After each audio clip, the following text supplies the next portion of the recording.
Hello friends. कल हमने बात की थी लिपिड्स की। हमने चैप्टर स्टार्ट कर दिया था and we have covered their type in general, that is storage lipid और when they are performing the function of metabolic fuel. They are structural lipid when they are present as a structural component in the cell membrane, like phospholipid, sterols. Also, they perform the function of electron carrier and as chaperone in the protein folding, as light absorbing pigment. So, on the basis of their chemistry and their chemical structure mainly, they perform diversely. This we have covered in the previous lecture. Also, I have briefed you about the basic structural unit of storage fatty acid, storage lipid, that is fatty acid. And इसके भी हमने types discuss किए थे, that they can be unsaturated, they can be saturated, and they can be branched and unbranched. They are basically carboxylic acid with the long hydrocarbon chain, which can be from carbon number 4 carbon to 36 carbon. ये सब हमने हमारे पिछले lecture में discuss कर लिया था. Also we have discuss their nomenclature, systematic name क्या होता है. जैसे कि यहाँ पे भी आज भी मैंने एग्जाम्पल में आपको रिकॉल कराने के लिए लिखा है. हमने देखा था जब सैचुरेटेड फैटी एसिड होगा, यहाँ मैंने एग्जाम्पल लिया है पामिटिक एसिड का. जैसे सैचुरेटेड फैटी एसिड है तो हमने उसको, because lack of there is no any double bond present, so the number of carbon is separated with the number of double bond via colon. And उसका जो systematic name होगा on the basis of the number of carbon 16 है यहाँ पे, हेक्साडिकैनोइक. ये भी मैंने आपको मेंशन किया था. जहाँ सैचुरेटेड फैटी एसिड्स आएंगे तो specifically we use enoic term. Last में नंबर ऑफ कार्बन के बाद में हम एनोइक यूज करेंगे, एनोइक एसिड हो जाएगा. वहीं अगर कोई अनसैचुरेटेड फैटी एसिड होगा, जैसे कि ये अल्फा लिनोलेनिक एसिड है, 18 कार्बन लेंथ है इसकी, कार्बन चेन की जो लेंथ है वो 18 कार्बन है इसमें, और नंबर ऑफ डबल बॉन्ड है एट डिफरेंट पोजिशन, 1 2 तीन जगह पे हम डबल बॉन्ड देख सकते हैं. तो इसका जो ये फॉर्मूला, इस तरह से केमिकल फॉर्मूला या नॉमेनक्लेचर कह लीजिए, वो बनेगा, वो इस तरह से होगा. 18 carbon is divided separated with the number of double bond in the chain by a colon, and their position can be written as superscript to delta, that is at position number 9 of carbon, at 12 and at 15. और इसका जो systematic name कुछ इस तरह से होगा, octa Dick try इनोइक, क्योंकि 3 है. और हाँ, इनोइक यहाँ पे आएगा क्योंकि यहाँ ये अनसैचुरेटेड फैटी एसिड है, तो ट्राई इनोइक एसिड. ये हमने हमारे पिछले लेक्चर में हमने कवर कर लिया था. आज हम आगे बढ़ते हैं टुवर्ड्स की. अब यहाँ पे देखिए, यहाँ पे डबल बॉन्ड तो है, बट एक आपने on the basis of the position of functional group और the chemical moiety around the double bond, 2 चीजें बनती थी. ये हमने क्लास 11 में, इनफैक्ट अब तो 9th क्लास से पढ़ाना शुरू कर दिया है. एक चीज होती है सिस, एक चीज होती है ट्रांस, है ना. सिस एंड ट्रांस, ये दोनों लातिनी भाषा, ये मूल इनका जो स्रोत है वो लातिनी भाषा, लैटिन लैंग्वेज से है बेसिकली. सिस का मतलब होता है that is on the same side, and trans मतलब अपोजिट साइड. तो अगर हम बात करें यहाँ पे फैटी एसिड्स में, तो यहाँ पे हमें कोई ऐसे मेजर फंक्शनल ग्रुप तो नहीं दिख रहे हैं, बट हाँ हमें यहाँ पे H और H ये एक कॉमन चीज दिख रही है. तो अगर इस चेन को मैं और थोड़ा खोल पाती, यहाँ पे 3D स्ट्रक्चर आपको दिखा पाती, तो मैं आपको ये जरूर समझा पाती 3D फॉर्म में. ये जो सिस का मतलब यहाँ पे है इन हाइड्रोजन बॉन्ड, जो हाइड्रोजन जुड़े हुए हैं डबल बॉन्डेड कार्बन से, उनकी पोजीशन को ये दर्शाता है कि ये सिस होते हैं, सिस पैटर्न में पाया जाता है. Because our body synthesize fatty acid which are cis in nature. When our biological system we do not produce or synthesize trans fat. हमें ये trans fat जो भी मिलते हैं, trans fat वैसे सुना ही होगा आप लोगों ने, they are bad fats and we do not able to synthesize trans fat. भगवान ने हमारी संरचना बहुत ही सोच समझ के की है, इसलिए हम सिस फैट को ही बनाते हैं. ट्रांस फैट, अब क्योंकि हम बाहर से काफ़ी कुछ चीज़ों पे डिपेंडेंट है अपनी न्यूट्रिशनल रिक्वायरमेंट को पूरा करने के लिए, सो मेजरली जो ट्रांस फैट बनते हैं वो in the ruminant of dairy जो एनिमल हैं उनमें बनते हैं. So we mainly get these trans fat from dairy products. Also जो मांस मच्छी खाते हैं उनके लिए भी बुरी खबर है कि ये हमें मीट से भी मिलता है ट्रांस फैट. सो ये बात याद रखिएगा, हमारी बॉडी में सिस फैट नहीं मिलता, ट्रांस फैट हमें बाहर से मिलता है. सिस फैटी एसिड का मतलब ये है कि the H bonded with these carbon are on the, both the hydrogen are on the same side, they are not opposite to each other. Okay, so एक पॉइंट ये रहा कि if unsaturated fatty acid और majorly ये cis pattern में ही पाए जाएंगे. Majorly the fatty acid that is present within our body is mainly cis type. Okay, another one thing that I have to mention about the pattern of the or the property of this saturated and unsaturated fatty acid. देखिए saturated fatty acid को मैं कुछ इस तरह से भी दिखा सकती हूँ कि ये कार्बोक्सिलिक ग्रुप है हमारा, ये हमारा हाइड्रोकार्बन चेन है.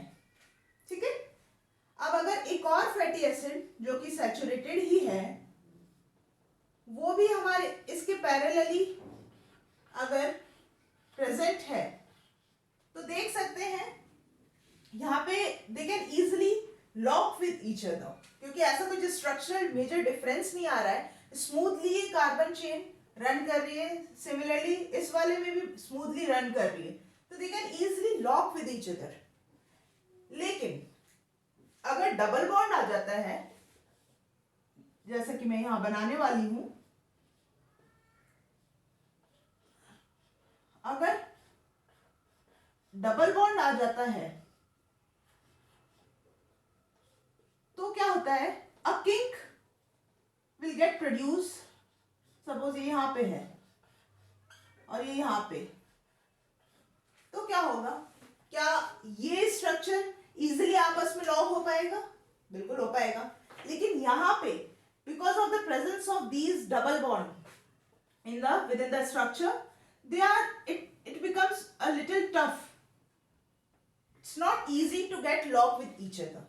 That's why these saturated fatty acid creates a crystalline structure, because they can easily lock with each other and they make a crystalline structure. While if we talk about the unsaturated fatty acid, this double bond creates a kink मतलब एक curl और एक twist structure में create कर देते हैं double bond.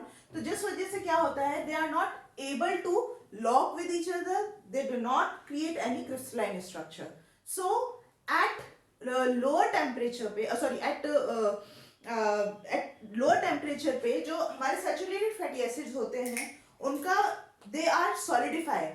जो आप लोगों ने अगर आम तौर पे हम एग्जांपल भी लें, जो घी वनस्पति घी हम बनाते हैं घर में या खाने में उपयोग में लाते हैं, वो थोड़ा ग्रीजी स्ट्रक्चर वैक्सी टाइप का उसका कंसिस्टेंसी होता है. वहीं जो कुकिंग ऑयल्स हैं यूज होते हैं लाइक मस्टर्ड ऑयल और आपका रिफाइंड ऑयल, ये सब लिक्विड रहते हैं लो टेम्परेचर पे भी. उसका कारण यही है कि the unsaturated fatty acid present in these oil do not form any crystalline structure, so their consistency is liquid at lower temperature. While in case of ghee and other greasy fats, they form a crystalline structure by getting locked with each other. So this is the major difference between saturated and unsaturated fatty acid on the basis of their chemical structure. Got it? Okay. Moving on to next. अब हमने क्या क्या बात कर ली, melting point की बात कर ली, there consistency की बात कर ली है. अब हम बात करेंगे कि भाई हाँ, ये मैंने कल भी मेंशन किया था कि जो फैटी एसिड्स होते हैं they are highly non polar, exactly, and also they are highly exergonic. जब इनका ऑक्सीडेशन होता है माइटोकॉन्ड्रिया में तो ये बहुत ही ज्यादा तादाद में एनर्जी रिलीज करते हैं. ऐसा क्यों होता है? उसका कारण ये है कि जो कार्बन होते हैं हमारे पोलर चेन में, दे possess so many of electrons and energy is nothing, it is a transfer of electron from one carrier to another carrier. तो ultimately इस पूरी cycle में कुछ products बनते जाते हैं और वो अपना electron को move करते जाते हैं. So whenever the oxidation takes place of this fatty acid, they actually transfer their electron to some electron carrier like NADH, FADH2, and these electron carrier further transfer these electron to the electron transport chain that ultimately form ATP molecule. So this is all about the, ये मोटा मोटा मैंने आपको बता दिया कि oxidation में क्या क्या चीज़ें होती हैं, बट हाँ इनके ऑक्सीडेशन से बहुत हाई अमाउंट में एनर्जी मिलती है. एक छोटे से एग्जाम्पल के लिए, ये पामिटिक एसिड का ही अगर हम ऑक्सीडेशन कर रहे हैं, सिर्फ इस पार्ट को आप भूल जाइएगा. ये 16 कार्बन की लेंथ जितना जो एक फैटी एसिड मैंने लिखा है, सिर्फ इसके ऑक्सीडेशन से तकरीबन 129 एटीपी हमें मिलती है. ज्यादा बड़ा नहीं है, सोचिए केवल 16 कार्बन है इसमें और सिंगल बॉन्डेड है सारे के सारे, और 129 मॉलिक्यूल हमें देते हैं. तो जस्ट बिकॉज ऑफ जितने भी carbon they possess so many of electron, उनके बैलेंस शेल में होते हैं, वो केमिस्ट्री का पार्ट है, वो भी मैं ऑक्सीडेशन में आपको बताऊंगी. यहाँ मैं केवल एक पॉइंट क्लियर कर रही हूँ कि they are highly exergonic. The oxidation of fatty acid is highly exergonic. उस पॉइंट को थोड़ा भी क्लियर कर रही हूँ. तो they are highly exogonic and they release a huge amount of ATP when they transfer their electron to another electron carrier that ultimately transfer them into the electron transport chain. So ये point भी cover हुआ हमारा. जो मोटा मोटा हमने fatty acids हमने इसमें कवर कर लिए हैं. अब अगर बात करें कि अभी तक मैंने बात की है कि जो नेचुरली हमारी बॉडी में सिंथेसाइज होते हैं, जो हमें naturally our body can synthesise, but there are some fatty acids also present which our body cannot synthesize, but we require them क्योंकि उनकी डेफिशिएंसी हमारी बॉडी के लिए बहुत नुकसान करती है. लाइक आपका स्किन खराब होने लगता है, नेल्स, जो गर्ल्स में मेनली प्रॉब्लम होती है कि भाई नेल टूट जाता है बड़ा आराम से, वो भी एक कारण है कि ये जो एसेंशियल फैटी एसिड होते हैं उनकी कमी की वजह से होते हैं. सो बिकॉज हमारी body we cannot synthesise them, so the fatty acid that we cannot synthesize them but require for our metabolism are and depend on the outsource, those fatty acids are called as essential fatty acid. and जो हमारी body खुद से बना लेती है उन्हें कहते हैं नॉन एसेंशियल फैटी एसिड्स. मतलब थोड़ा सा ये मुझे मिसनॉमर लगता है क्योंकि ना we are, it's non essential kind of like we are taking them for granted, but it's not like that. but है non essential fatty acid है, or the fatty acid that we do not synthesize but we require them and dependent on the outsource are called as essential fatty acid. ऐसे essential fatty acid को polyunsaturated fatty acid भी कहते हैं. P stand for poly, unsaturated का U ले लिया हमने, fatty का F, और ये प्यूफा कह सकते हैं आप इसको. और इन प्यूफास के लिए या एसेंशियल फैटी एसिड के लिए अलग ही नॉमेनक्लेचर दिया गया है, और ऐसे में हमने इनको कह दिया ओमेगा फैटी एसिड. ये नाम आप लोगों ने कहीं देखा भी होगा, ओमेगा फैटी एसिड. कभी डॉक्टर प्रिस्क्राइब करते हैं, कुछ अलग से कैप्सूल होते हैं नॉर्मल दवाई के साथ में, जिनमें कि विटामिन वगैरह तो होते ही होते हैं, साथ में ओमेगा फैटी एसिड्स वगैरह भी होते हैं. अगर क्योंकि ये हमारी इम्यूनिटी को स्ट्रॉन्ग करने में हेल्प करते हैं, हमारी मेंटल हेल्थ के लिए इंपॉर्टेंट होते हैं, हमारे फिजिकल हेल्थ के लिए इंपॉर्टेंट होते हैं. इनफैक्ट इनसे काफ़ी सेक्सुअल, इनकी डेफिशिएंसी सेक्सुअल डिसीजेस भी हो जाती हैं. तो they are actually very important इनका. और साथ ही साथ ऐसा नहीं कि बहुत इनटेक से काम चलेगा, नो, इनका एक बैलेंस भी होना बहुत ज़रूरी है हमारी बॉडी में. तो जो भी हम लें उसको बहुत ही सोच समझ के लें. So they are called as omega fatty acid. ना ओमेगा फैटी एसिड का मैं यहीं पे आपको ये अल्फा लिनोलेनिक एसिड से एग्जांपल देती हूँ. क्या किया भाई, इसके अलग से जो क्लासिफिकेशन शुरू किया तो उसमें ये वाला जो कार्बन है इसको नाम दे दिया omega. The most distant carbon from carboxylic acid is termed as omega fatty acid. ठीक है. अब यहाँ में ओमेगा वाले जो क्लासिफिकेशन है उसमें नंबरिंग यहाँ से शुरू ना होकर हम यहाँ से कर रहे हैं. ठीक है. थोड़ी देर के लिए अब ये वाला सिस्टम आप भूल जाएं जो मैंने कल बताया था, ये आप भूल जाएं, इसको भी अभी मिटा ही देते हैं. ठीक है. ओमेगा ये हो जाएगा हमारा नंबर 1 कार्बन, ये हुआ हमारा नंबर 2, और ये हुआ हमारा नंबर 3 कार्बन. 4, 5, 6 7 8 9। ठीक है। सो अब ये ओमेगा फैटी एसिड्स को भी दो भागों में बांटा गया है, omega 3 and omega 6 fatty acid. Omega 3 fatty acid covering those fatty acid which have double bond at carbon number third. ठीक है, those fatty acid जिनमें कि कार्बन नंबर थर्ड पे आपका डबल बॉन्ड है, उन्हें ओमेगा 3 फैटी एसिड के essential fatty acid के कैटेगरी में रखा गया, जिसमें से एक एग्जांपल आता है अल्फा लिनोलेनिक एसिड। आप सोच रहे होंगे कि यार ये तो इसका तो नॉर्मल वाला भी कल अभी, और इनफैक्ट अभी भी मैंने जस्ट लिखा था, तो नॉर्मल भी है, लेकिन हाँ ये अब एसेंशियल फैटी एसिड भी है। इसका ओमेगा फैटी एसिड का ऐसे तो है नहीं, हम नॉर्मल क्लासिफिकेशन नहीं कर सकते, उसमें भी हमने जैसे कि मैंने अभी तक एग्जांपल दिया कर सकते हैं, बट ये भी एक तथ्य है कि भाई ये एक एसेंशियल फैटी एसिड है that we can not synthesise, but exactly we have that enzymatic capacity. If we once we take the any omega 3 fatty acid, then we can synthesize other type of omega 3 fatty acids also. जैसे कि दूसरे example हैं, एक तो ये इसको हम alpha या फिर कह लीजिए कि ए भी लिख सकते हैं, अल्फा लिनोलेनिक एसिड। दूसरा एग्जाम्पल आता है इसका एकोजा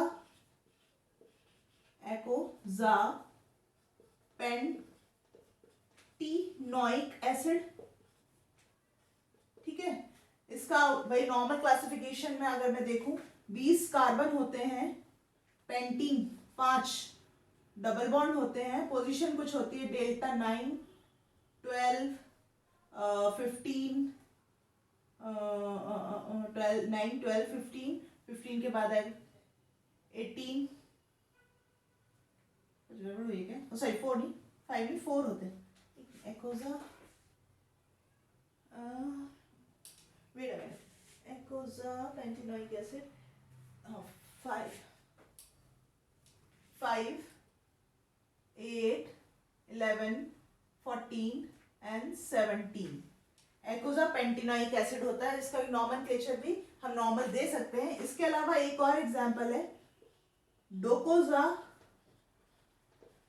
हेक्सेनोइक एसिड। ठीक है, इसमें 22 तो कार्बन है, 6 इसमें डबल बॉन्ड होते हैं एट पोजीशन डेल्टा 4 7 10 13